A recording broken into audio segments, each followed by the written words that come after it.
Welcome to our channel. Today we how to authorize automated listing alerts with Zillow. Easy tutorial step by step clearly. To authorize automated listing alerts with Zillow, start by visiting the Zillow website. Once on the home page, locate the sign in button in the upper right corner. Click on sign in to access your account. If you don't have an account, select join to create a new one. After signing in, navigate to the settings option. Click on Settings to open your account preferences. In the Settings menu, find the section labeled Alerts. Select Alerts to manage your notification preferences. Here, you will see options for listing alerts based on your criteria. Choose Create New Alert for a fresh setup.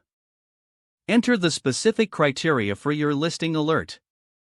This may include location, price range, and property type. Once you've filled out the necessary fields, click the Save button.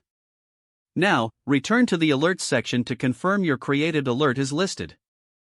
Make sure the alert is toggled on for active notifications.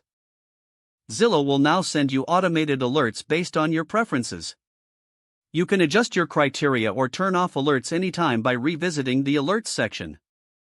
Check your email to ensure that Zillow is sending updates successfully.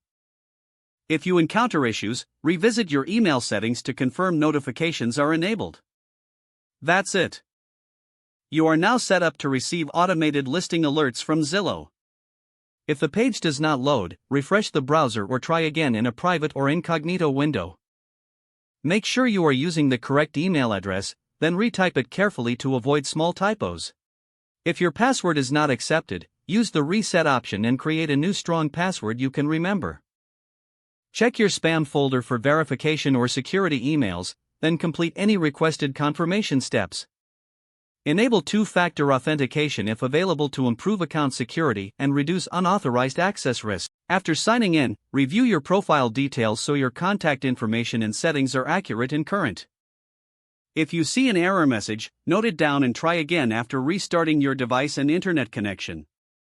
Don't forget to like this video and subscribe to our channel for more step-by-step tech guides.